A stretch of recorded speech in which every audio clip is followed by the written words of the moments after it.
everyone. I'm Melissa with Midnight Hour Oil, and I wanted to come out today and share with you some information I received yesterday from a subscriber.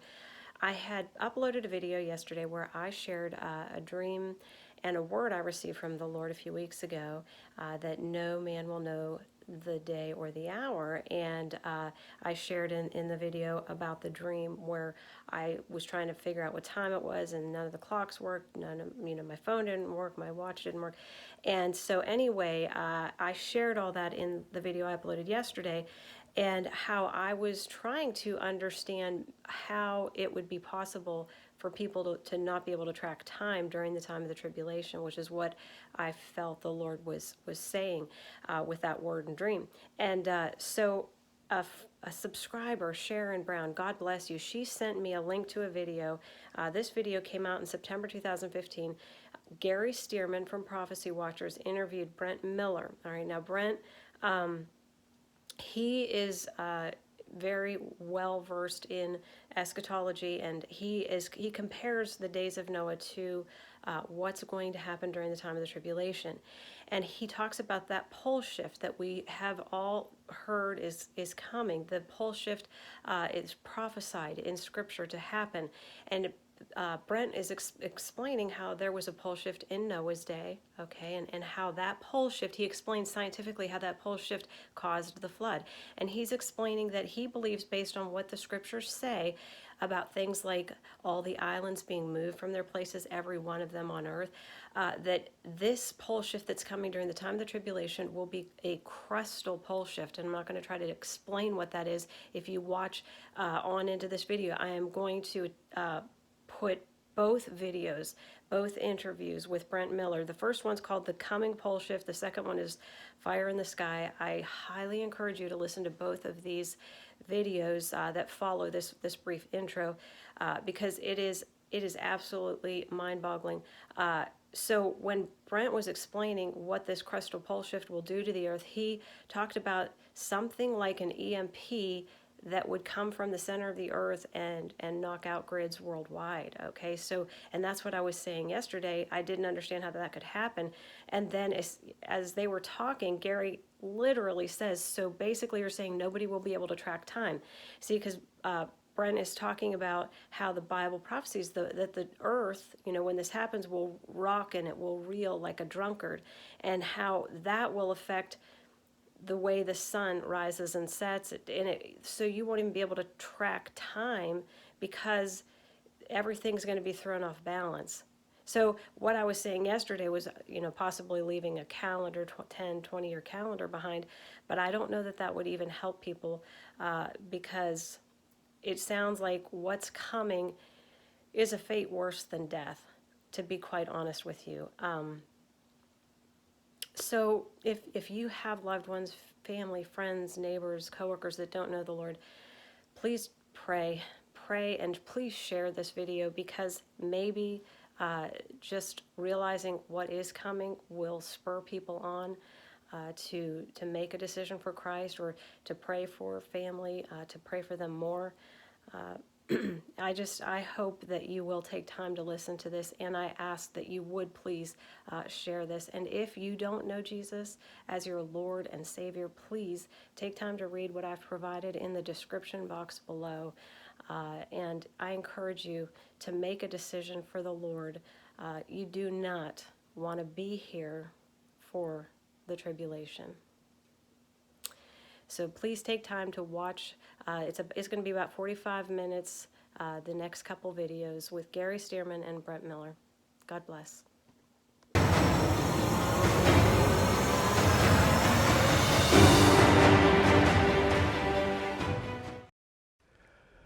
Hello, I'm Gary Stearman. Many subjects in the Bible are thought to be too difficult to understand, among them the book of Revelation, perhaps the geological history of planet Earth. Well, I don't think it's that hard to understand if you know where to look.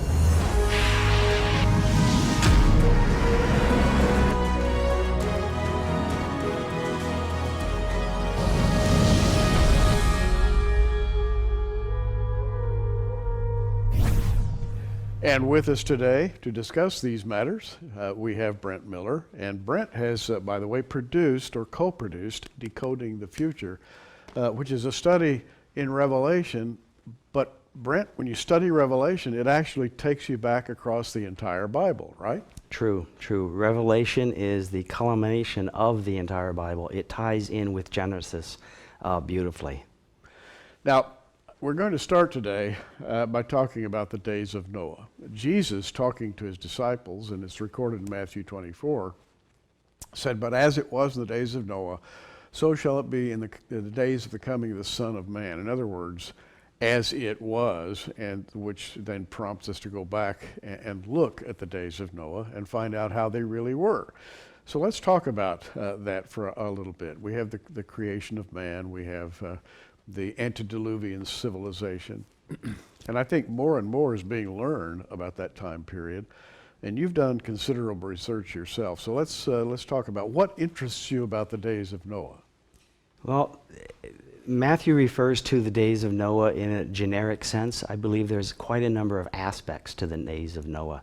What interested me initially was the scientific approach. What caused the flood? What does the Bible say happened to the earth before and after the flood? That gives us clues as to what happened. Is there evidence today that supports the theory as to what caused the flood?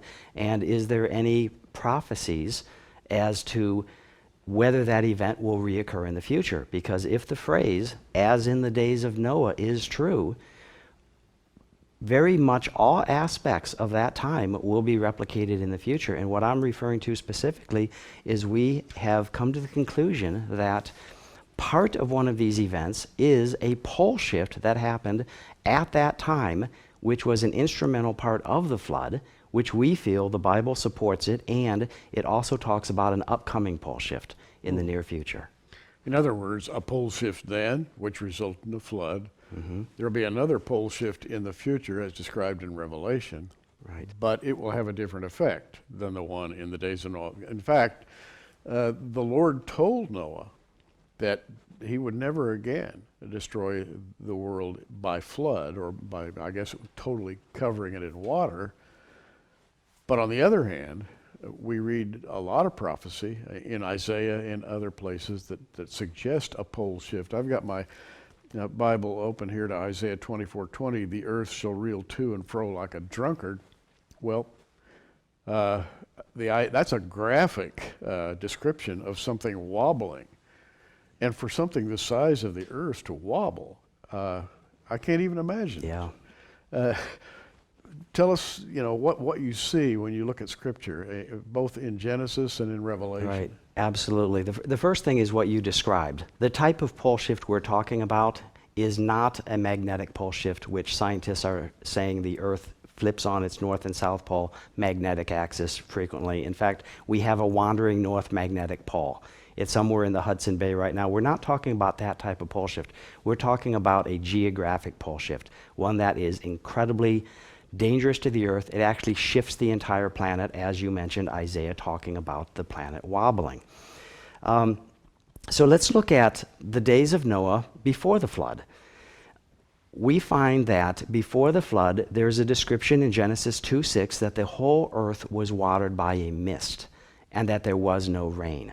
We know because of our axis shift today at 23.5 degrees, we have weather patterns, cyclones, tornadoes, we have rain all over the planet at any given time, lightning storms. They had none of this before the days of Noah. No rain. And it says specifically, no rain fell on the earth, which means the whole earth was truly watered by a mist. The only way that could happen is if the axis of the earth was parallel to the axis of the sun.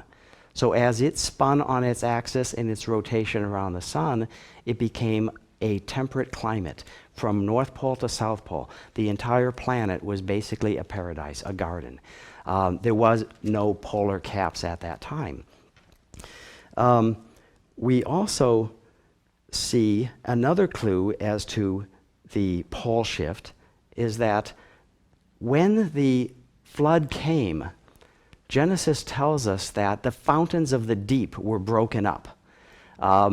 There is of course, references to the firmament in the sky. So there is possibly moisture in the air or a canopy. There is a canopy theory, but we believe that the scriptures, even though that may have fallen, if there was a canopy, the majority of the water came from the oceans.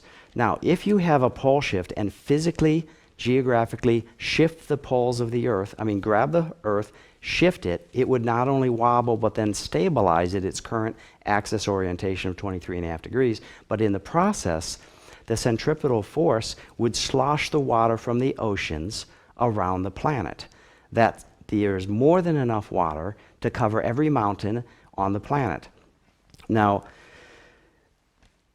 we look at Genesis and we see the effects of the planet after Noah. Mm-hmm. And we are clearly being told there is a rainbow in the sky, a rainbow that has never been seen before because there's a lot of moisture in the air. This was God's covenant to Noah that he would never destroy the earth again by a flood. Could he? Yes. The oceans are still there. He could, but he promises he won't. In fact, later on in the scriptures, we learn that he says that the next time he comes, he will destroy the world by fire. Let's stop at rainbow for a moment, because a rainbow is very simply the sun's light being refracted through droplets of water that are suspended in the air. And as the angle between your eye and the sun changes, the color changes, and you get a bow shape, and everybody understands rainbows, I think.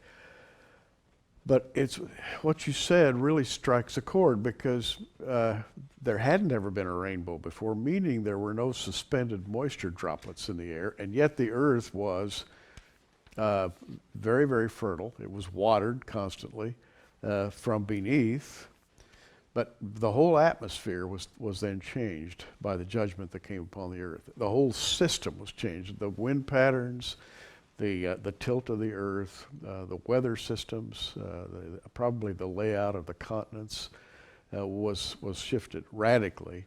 And I think people say, well, okay, so that happened, ho-hum, what's next?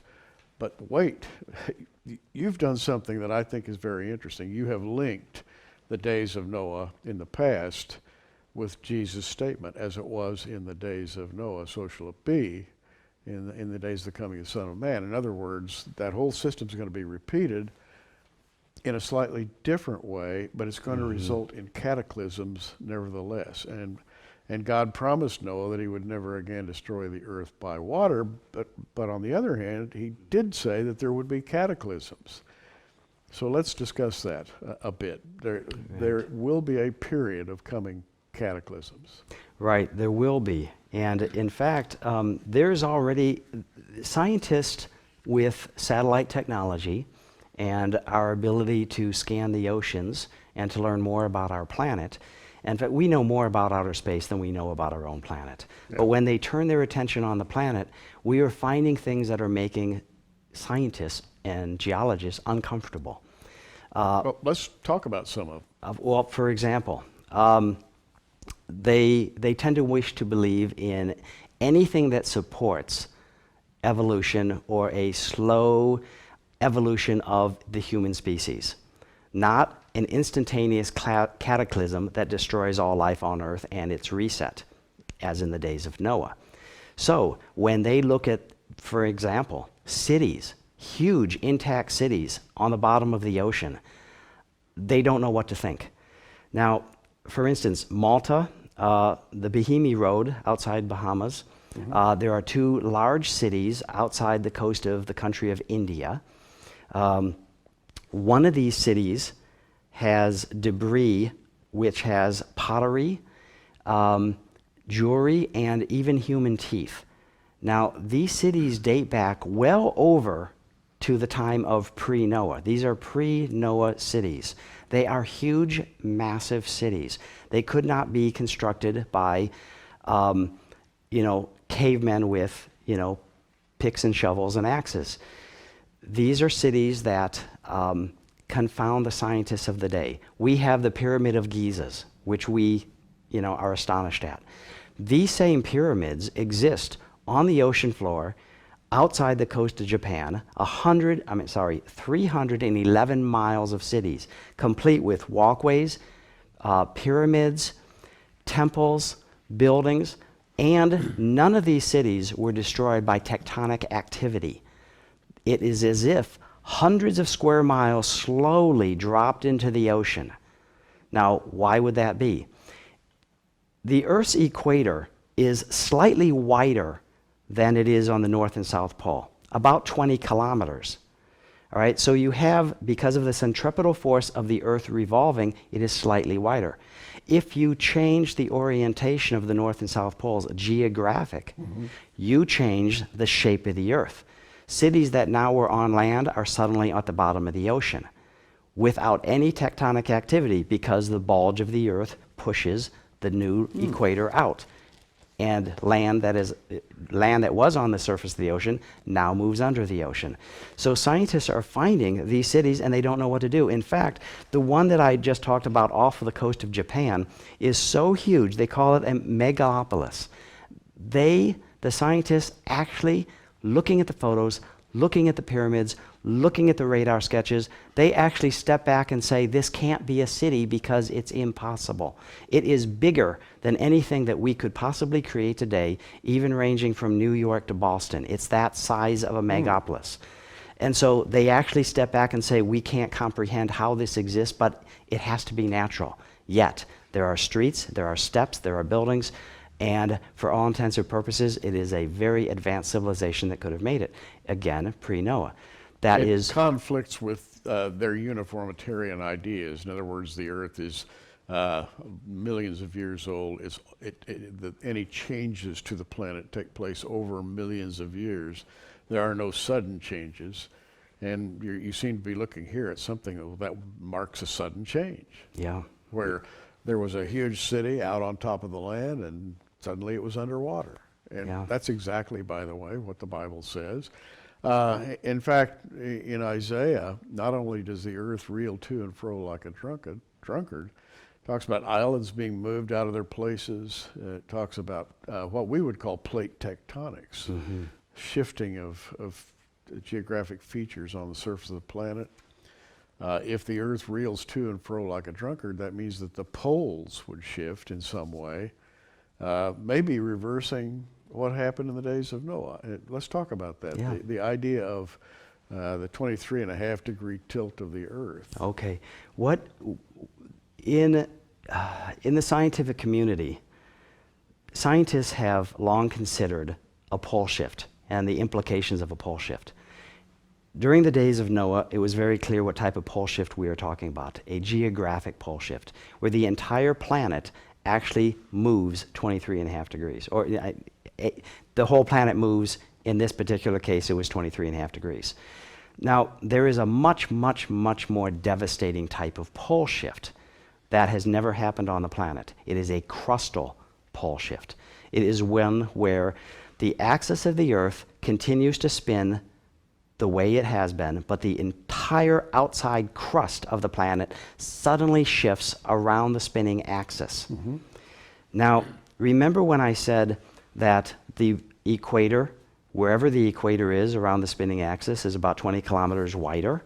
Well, as the crust shifts over this, the land literally has to rip apart in excess of 20 kilometers as it moves across the new equator and collapse back over. So it literally is going to rip apart most of the planet while this is happening. Let me read to you why I believe that the upcoming event is a crustal pole shift. Let me read to you out of Revelation 6:14 the actual description of this event. This is the opening of the sixth seal. And the heavens departed as a scroll when it was rolled together, and every mountain and every island were moved out of their place. What it's talking about is, think of just a quick analogy. Islands and mountains as carrots. They're on the surface, but their base goes far underground. And if you chop off every island and every mountain, if you take this verse literally, everyone on the planet, and everyone is moved simultaneously out of its place, you have a crustal pole shift. The more liquid center of the earth, the mantle, is stationary and the crust is being ripped away from the center mantle. This type of pole shift would create lateral forces all over the planet, collapsing buildings, collapsing infrastructures, causing tsunamis, Wow. generating an EMP pulse from the center of the Earth, basically disrupting all of our communication satellites. GPS would be down, all of our power grids would disappear. There would be massive high winds and an exponential increase in earthquakes all around the planet. And islands being moved out of their places, that's not as easy as it sounds, because if, for example, the Hawaiian Islands are above the sea, but they widen out under the water and they're on a very firm base. Let's put it this way, they have a firm foundation. But the Bible says islands like that are going to be ripped away, literally removed from their connection. In fact, the Old Testament refers to this as well. Like you mentioned, Isaiah 13:13 says that the earth will be moved out of her place, meaning it won't even be in the same orbit. Whatever causes this pole shift, this crustal mantle pole shift, is also going to alter the orbit of the earth. Isaiah 24, the earth will reel to and fro as a drunkard. It won't even have cycles anymore. If you were alive at that moment and you looked up in the sky, the sun is moving in this direction for a few hours, it slowly diverts and moves into a different direction. So this would be a horrible time. As far as anybody's concerned, it's the end of the world. I want to stop you right there and go back to that subject about if you were on the earth in that day, you wouldn't be able to tell what time it was. You wouldn't tell a time, and there's actually no day as well. And I would, let's pursue that, but I want to break for just a moment and announce our premier edition of the Prophecy Watchers. We're going to be publishing a magazine, and we are still offering, by the way, a lifetime charter subscription for your donation of $100 to Prophecy Watchers. And that lifetime means lifetime. And we're going to have great authors contributing to this magazine: Tom Horn, L.A. Marzulli, Avi Lipkin, Ken Johnson. We have even persuaded Brent Miller here to contribute an article or two. And by the way, he's a very good biblical researcher. Remember, that's the Prophecy Watcher. Check prophecywatchers.com and you can find out all the details on the new magazine. Charter subscription, lifetime subscription for $100. That expires on August 31st, so do not delay. Now I want to go back, Brent, and this really interests me because if the earth starts wobbling, everything that we use for timekeeping, which is the sun going across the heavens, suddenly is lost. Your time doesn't work anymore. It's completely lost. Let's suppose you are living at that time, and somebody walks up to you, just hypothetically, you're living, and all of this chaos is going on. Of course, all of technology is gone. Somebody walks up to you and says, "What day of the week is it?" Clearly, there is no day of the week. The sun went that way, it veered to the north, and before it could set, it veered to the east, set for a little bit, then came back up out of the east. The earth is literally wobbling like a drunkard, and it is out of orbit.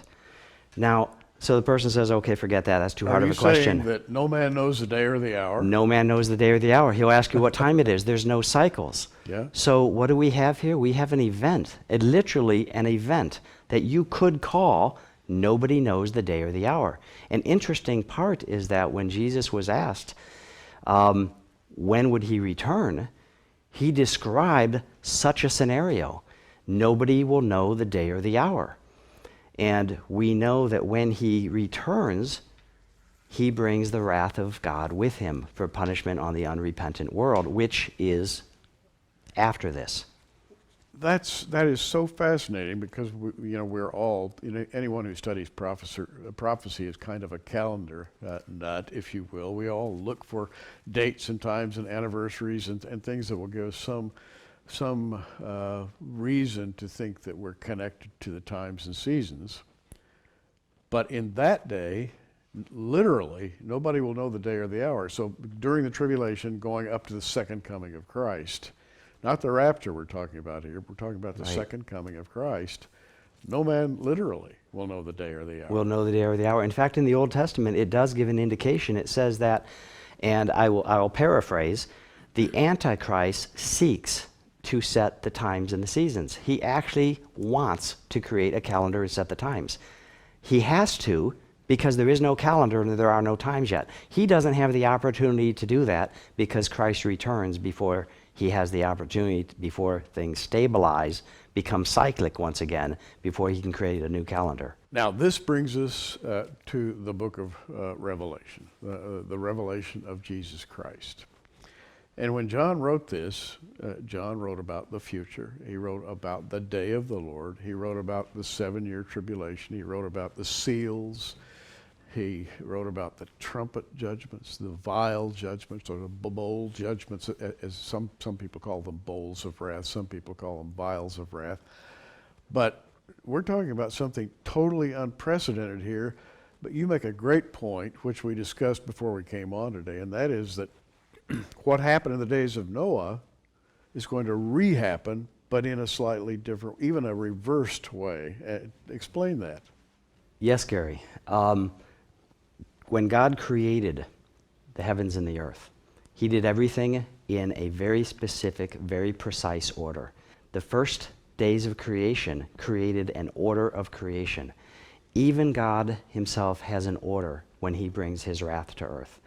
So after this event, after the opening of the sixth seal, we see that order starting to unfold. What is it that God also told Noah, or we find out later? We find out that God is going to send his wrath on earth and destroy earth, not by a flood, but by fire. So what do we see in the first 3 trumpets after the 7th seal is open? We see the first trumpet sounding, and fire from heaven destroys 1/3 of the land. That matches the 4th day of creation, where at the end of the 3rd day of creation, he has the seed in the ground grow. So an evening and the morning were the first day.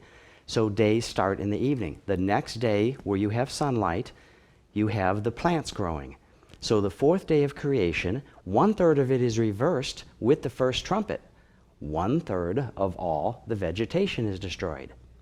The 5th day of creation, where the fish and the sea life is created, that is reversed with the 2nd trumpet, where 1/3 of the oceans and life in the sea is destroyed.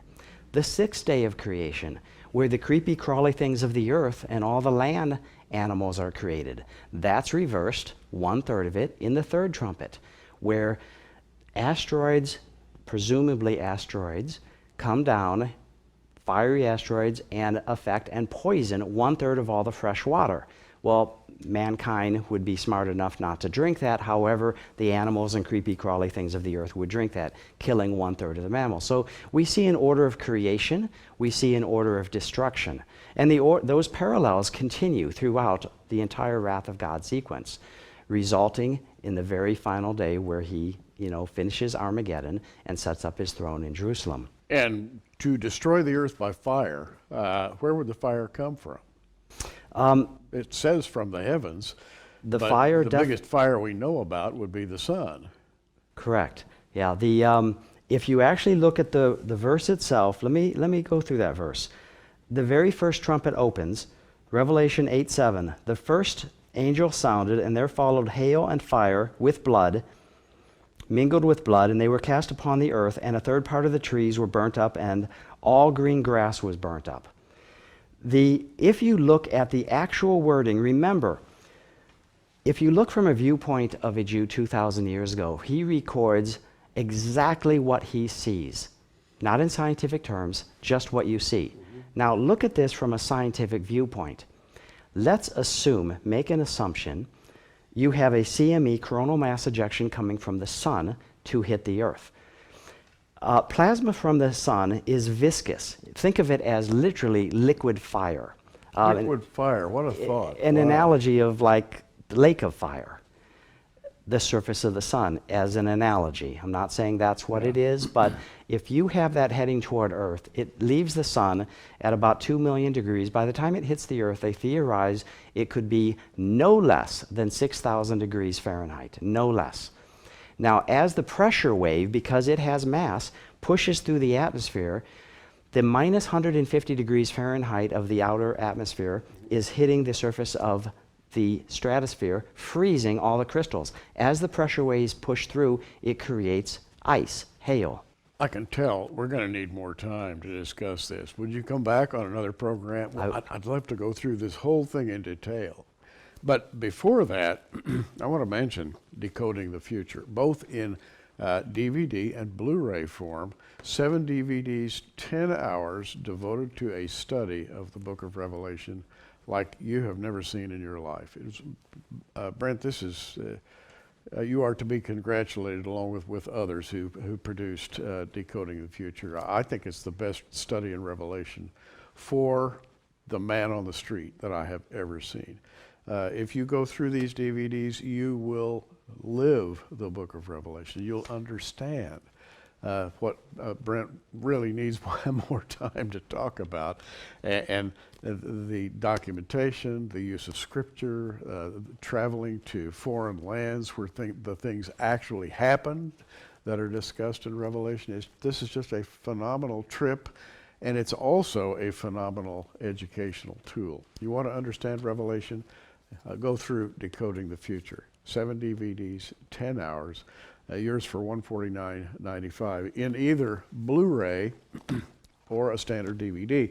And as a bonus, this Decoding the Future package will include what I consider to be one of the best produced movies on the Middle East that I've ever seen. A trip to the Middle East, it'll just blow you away.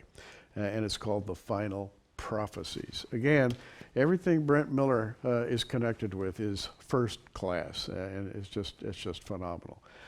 But we need to talk about this again. We're going to come back. We're going to do another program on destruction by fire, and you've got so much to say on this subject, I can hardly wait. So come back and visit us again. Thank you. We'll do it. I'm Gary Stearman. You know, we're living in the time when strange things, unheard of things, are going to become common conversation. So keep watching, everybody. We are.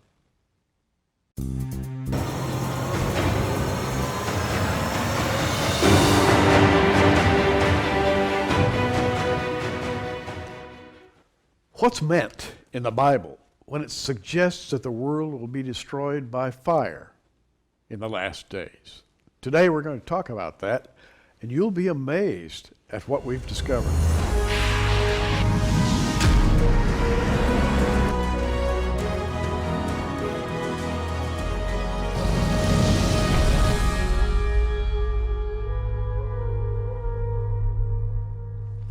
And with us again, by invitation, Brent Miller. And Brent, thanks for coming back. Thank you. We did a previous program with you talking about the flood from a very detailed perspective. And at the end of the last program, we were sort of comparing the beginning of the Bible with the end of the Bible, where there's destruction by water in one way, destruction by fire at the other end. And you suggested that there is a kind of a symmetry there. Yeah, there definitely is a symmetry behind the destruction of the world, well, the pouring out of God's wrath, starting with the first trumpet and the days of creation. You know, if you look at the days 4, 5, and 6 of creation, they correspond with the first, second, and third trumpets in Revelation chapter 8. Let's take the 4th day of creation. At the end of the 3rd day, remember days start at night. Plants don't grow at night. The evening and the morning were the first day. So at the end of the 3rd day, the grass and the herbs are to grow. Well, those would be visible on the 4th day. So the first judgment is against the grass and the herbs. It's against the earth. The first judgment of the trumpet, first trumpet sound, is 1/3 of the trees and the grass would be burnt up on earth, 1/3. Mm-hmm. As you'll notice, the fifth day of creation, God creates the living things in the seas. The fish and everything in the seas. Well, the second judgment, the second trumpet, is against 1/3 of all the living things in the seas. The sixth day of creation, not talking about man, he creates all the creepy, crawly things and all the land mammals, everything that lives and moves on the land. The third judgment, the third trumpet sounding for the wrath of God in Revelation, is against the creepy, crawly things and the mammals, in so much so that the third of all the fresh water is poisoned. Of course, man would probably avoid that, but living animals, mammals, and creepy, crawly things can't avoid that. So by consequence, 1/3 of them are dead. So you have a direct parallel. So there is an order by God, not only for the creation, but literally the systematic removal of that creation during the wrath of God. By the way, I might add at this point, and we're going to be talking about this later, that Brent Miller is a co-producer of Decoding the Future, which is a very detailed and thorough study of the book of Revelation. 7 DVDs, 10 hours of teaching in here on every aspect of the book of Revelation that you can possibly imagine, including beautifully filmed trips to the locations of the 7 churches of Asia Minor. Other aspects of the fulfillment of Revelation are presented in very beautiful graphic form. It's just phenomenal. And having said that, establishing you as somebody who really loves to study the book of Revelation, let's talk about those judgments now, the trumpet judgments. And let's talk specifically about today, the day in which we are actually sitting here and filming this. There are people watching. There are people somewhat alarmed about what they're seeing in the heavens that sort of correspond with some of the things that are talked about in Revelation. Let's talk about those things. Right. Thank you. When Jesus was being asked about the signs of his coming, his answer in one case was almost a matter of rebuking the people who were asking him.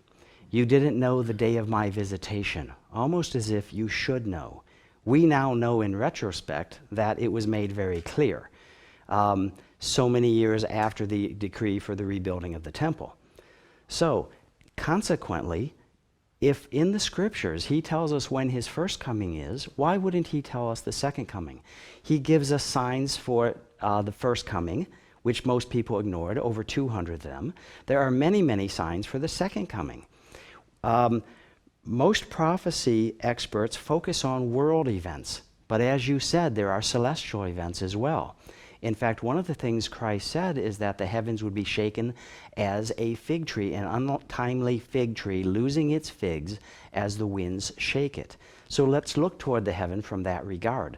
We should see precursor events in the heavens for his coming, just like we see precursor events right now here on earth, both religiously, politically, economically, and socially, happening on earth. So let's turn our attention to the heavens. But before we do that, I want to talk about the governments of the world, because they see something that the general public typically does not see.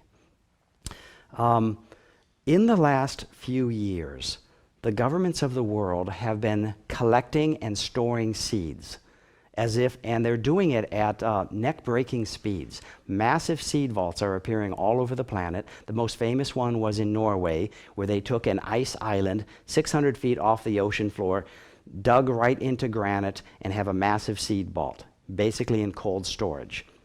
Now, and it's protected, by the way, with armed guards 24/7. Now, everybody takes notice of that, but they don't realize that there are now over 1,000 seed vaults just in the last 5 years that were created by governments of the world. Why the rush to create them now?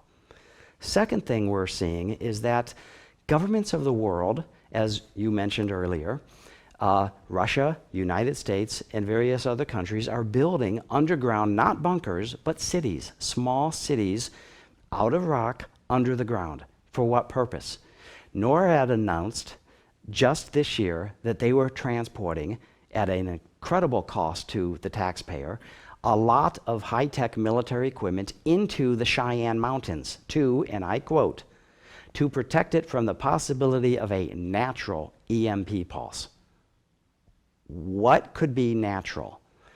So we'll get into what could cause a natural EMP pulse. In other words, they're preparing for something. An electromagnetic pulse, Yes. of such proportions that it actually could kill things. It certainly could wipe out electronics and electrical equipment. Right. Turning us back to the Stone Age, basically. You lose your electricity, you've just lost everything we have in society today. Everything from sea phones to toasters and all stops in between and suddenly quit if there's an electromagnetic pulse. And you're saying, well, they're putting these things far underground to protect them from that perceived happening. Now, as you were talking, I was thinking maybe they're doing this to prepare for a nuclear war, going underground to protect themselves from radiation. But their reasoning seems to be more on a natural basis than a man-made basis. And I actually think when they released that article saying that they were doing this to preserve electronic equipment from a natural EMP pulse source, I think it actually was a mistake. I don't believe they intended to tell the public that. One of our greatest fears in wartime is, we've all heard the scenario of an EMP, a nuclear weapon being detonated above the United States, shutting down our power grid. Effectively, that is not actually accurate. The EMP pulse from a nuclear explosion will shut down a 500-mile radius.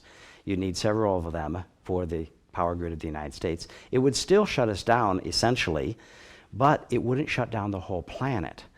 A natural EMP pulse would shut down the entire planet. In fact, depending on how strong it would not only shut down all the power grids on the planet, kill all communications, destroy the alternators in your car, just blow them up so that nothing moves that's motorized. The satellites in orbit would be rendered ineffective. All of our communications would be down, essentially. And it would be decades before we'd bring it back up. Now, if this event happens, what is the scenario through the rest of Revelation would actually talk about events that do not have electricity or technology associated with them. And we find it very interesting that in the end, with the Battle of Armageddon, they arrive on horses and chariots, and basically by landmass, there's no missiles, there's no airplanes flying. They all converge in the Valley of Megiddo.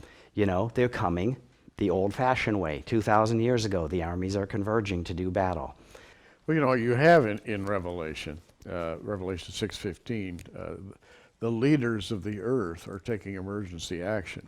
It says, in the kings of the earth, and the great men, the rich men, the chief captains, the mighty men, every bondman, every freeman, hid themselves in the dens and in the rocks of the mountains. Well, you could just put in there Cheyenne Mountain for one place, because that's what they're doing. I mean, this is a matter of record.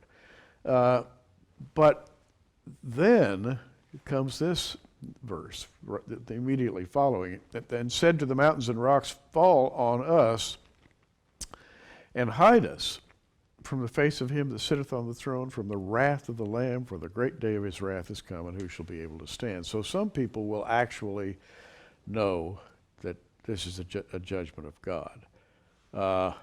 Probably most people won't. But some may remember what they were hearing from Christians, and they may say, uh-oh, what the Christians were saying was actually true. And here it is. Now take it from there. Let's talk about the judgments and what they describe, particularly the seal judgments, the trumpet judgments. Okay. Let's start with the seals. So we'll back up a little. We'll start with the first seal. We see a white rider riding on a horse with a bow and no arrows. It's always been interpreted by most theologians that this is indeed the Antichrist. And it very well could be the Antichrist, but it's more than that. Let's step back and look at what Christ said when he asked, what will be the events of your coming? What did he say? He said, first thing out of his mouth, make sure that nobody deceives you. That's the rider on the white horse. Religious deception. Christians will be deceived and not follow after Christ. The second thing, there will be wars and rumors of war. The second seal. The next thing, there will be famines. That's the third seal. Yes, it is. The next thing that Christ said was the fourth seal, pestilence, which is the fourth seal. We both skip over the fifth seal because there's a space and silence in heaven for a half an hour. And the last thing Jesus says is there will be signs and wonders in heaven. Sixth seal, where you have signs and wonders in heaven. Yes. So Jesus himself was actually quoting the first, seals 1 through 4 plus seal 6. But he described the first seal as religious deception. You know, the rider on the white horse. Now, most Christians believe my faith is strong, I follow the Bible, I can't be deceived. And I won't be deceived. However, let's think about it for a bit.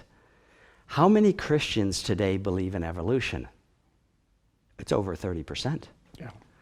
How many Christians believe that we, and those who believe in evolution, how many believe that we were seeded by aliens from another planet? Remember, we're talking about Christians. Yes, and a lot do. Yes, well over 50% of them. In fact, what I was just quoting was the United States stats. Christians in the rest of the world, the percentages are much, much greater. Is that not deception? Yes, certainly. So their first thing is do not be deceived. Now, the reason I think the deception is going to be so great, and we won't dwell on this, I just wanted to make one comment, is when the Antichrist comes, he will be able to do signs and wonders.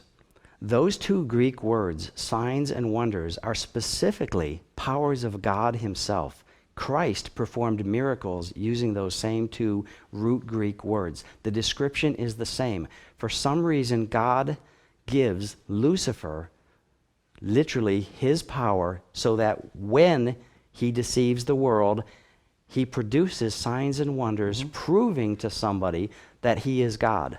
So if the deception is that great to convince people, Christians, that he is God, how do you know that he's not? He can perform miracles. It's very simple. If you don't see Christ coming back in the clouds and you're raptured, that's not God. That is a counterfeit.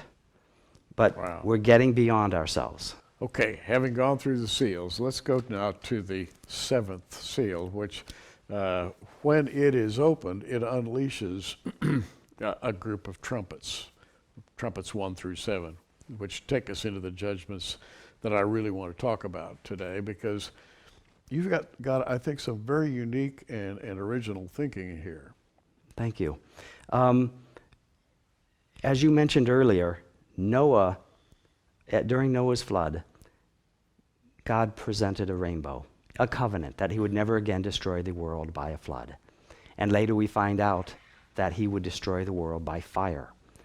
So these judgments, you would expect, naturally, if the wrath of God has come, you would expect the earth to be destroyed by fire. We mentioned the first three judgments against the land, against the ocean, and against the living things by poisoning the waters on the earth, 1/3, 1/3, 1/3, but we didn't say how. They are all by fire. Let me read the first trumpet, if you don't mind. Revelation 8:7. The first angel sounded, and there followed hail and fire mingled with blood, and they were cast upon the earth, and a third part of the trees was burnt up, and all the green grass was burnt up. So the word all is significant. Fire from heaven. Fire from heaven. Now, this is something we don't see. This is like we think of it as supernatural, but could it be natural? It could be very natural. In fact, when God created the heavens and the earth, he made it very clear. On the sixth day, he rested. He set everything in motion. Let me give you a quick example. Suppose an asteroid hits the earth. Did God grab that asteroid and throw it to earth? No. He intended for it to hit it. He set that asteroid in motion when he created the heavens and the earth that long ago. So everything essentially, unrepentant man who does not know God will see everything as a natural cause and effect. So To them, it is a natural effect, but God set it in motion at the creation of the world. So what did he send in motion? Let's look at this verse more carefully. The source, the nearest source, is the sun, plasma from the sun, which is what the scientists are starting to theorize is going to happen from the sun. It's going to generate a CME burst, coronal mass ejection, which means a chunk of the surface of the sun itself, not X-ray emissions, is going to blast off the sun and hit the earth. Now, if that were to happen, it would have a viscous, liquidy type of feel at 6,000 degrees. Minimum 6,000, some estimate up to 10,000 by the time it comes to the Earth's atmosphere. With a pressure wave moving through the atmosphere, you now introduce the minus 150 degrees from outer space just outside our atmosphere to the stratosphere, which is saturated with moisture, instantly crystallizing all the moisture in the upper atmosphere. As the pressure wave moves through it, it compacts that ice into hail and ice. Now, so here's what we see.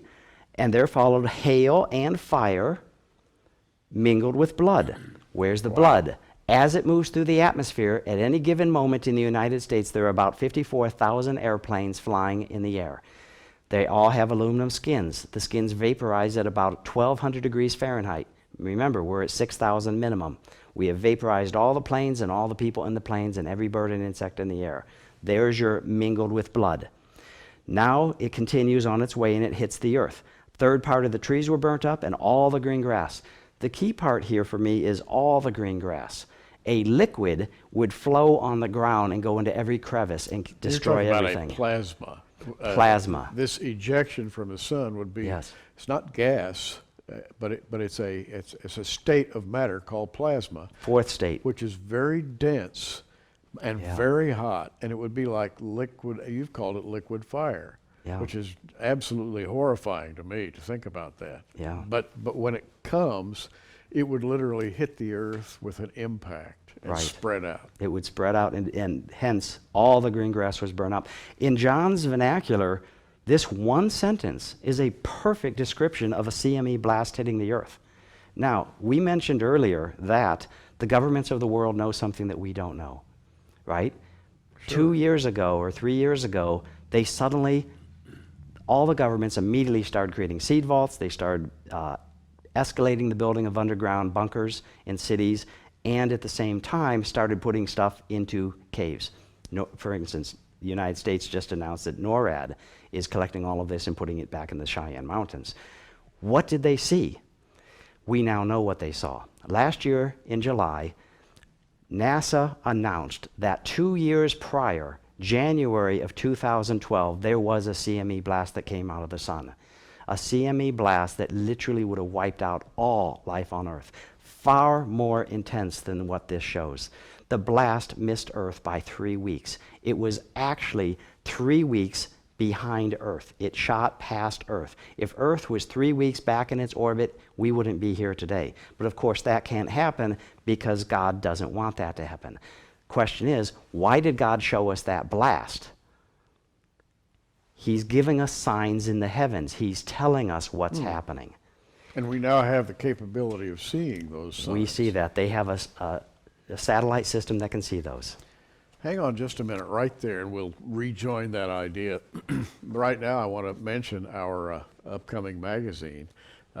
This is The Prophecy Watcher, and we are going to have articles on Bible prophecy monthly in this magazine. And there'll be articles written by men like Brent Miller, Tom Horn, L.A. Marzulli, Avi Lipkin, Ken Johnson, Bill Salas. Bill Koenig's going to be writing on European politics, and many, many more. Of course, I'll have articles in the magazine. And from now until August 31st, you can purchase a charter subscription. For your gift of $100 to Prophecy Watchers, you'll have a lifetime charter subscription. And this offer expires August 31st. We're looking very much forward to publishing this magazine and to including articles by men like Brent Miller and others, men who are on the cutting edge of thinking about Bible prophecy. Let's go ahead now and continue, because this is intriguing to me, going through the trumpet judgments here. They're fiery judgments. They are fiery And judgments. it's not like unknown fire, it's fire that we can actually see today using scientific instrumentation. Right, and the governments of the world are looking at it. The people are basically ignorant of it because the information that's being released from the governments and the space agencies that have the satellites is far and few in between. But when they release it, then we know in retrospect afterward what it is they were seeing and why they were probably acting in the way they are. For example, the European Space Agency has a satellite network system called SWARM. SWARM monitors the magnetic fields of the Earth. And a year ago, in 2014, they announced that the Earth's magnetic field is starting to collapse. It is getting thinner and accelerating its collapse at 10 times the rate their worst projections had indicated. It is the magnetic field of the Earth that protects the planet from solar emissions. If it wasn't for the magnetic field of the Earth, the solar winds would vaporize our planet in just a matter of years. So with this magnetic field becoming weaker, and we now see that the sun is generating more X-class emission flares than it ever has been, and it is now shooting off CME blasts in random locations spherically. Now this is starting to make more sense. It's basically saying one of these will hit us. But that opens up and begs a question. 1/3 of the land mass, no matter how you read it in the original language, 1/3 of the land mass is vaporized by fire from this mass. The question is, which third? Let's take it seriously and get right down to, hard tacks. Which third? Revelation talks about the remaining 2/3 of land masses on this planet after this event. It talks about Russia, China, the kings of the East. It talks about Ethiopia, Africa. It talks about Europe. It talks about the Middle East. We know it's not that third. What's left? North and South America, which is approximately 1/3 of the landmass. So that includes the 850 million plus people on those land masses. So the world is going to be basically recrafted in the day of the Lord. Yes. All of the Earth's tilt, the solar radiation, flooding, plate tectonics, everything is going to be juggled around in preparation for the kingdom age. Yeah. For all intensive purposes, people who are non-believers on this earth will truly believe this is the end of the world, there is no more, because these events will happen in very quick succession. The pole shift, as we talked about in the last time I was here with you, just happens at the beginning of the sixth seal, and now we have the fiery judgments. The second one happens almost immediately after the first one. Let me go ahead and read that. And the second angel sounded, and there was a great mountain burning with fire and was cast into the sea. And the third part of the ocean of the sea became as blood, and the third part of the creatures which were in the sea that had life died. The first theory, the one that is most proliferated, is that it's an asteroid that hits the ocean. Well, there's a lot of problems with that theory. First of all, asteroids aren't shaped like great mountains. It's a great mountain. Secondly, they're not burning in space. Third, if an asteroid that big hit the Earth, it would actually crack the Earth in half and destroy most all life on Earth. That's not the event that is occurring. It says, there is a great mountain cast into the sea with fire. It's still burning after it's in the sea, and it kills all 1/3 of the sea life. If you look at it from a scientific viewpoint, the only thing that makes sense, again, mankind will see it as a natural event, is a supervolcano under the ocean. A massive volcano is cast into the sea from under the ocean. A supervolcano which spews lava, fire. The ash and the lava pollute the ocean, 1/3 of the ocean, killing 1/3 of all the sea life, doesn't affect the rest of the planet. It's coming.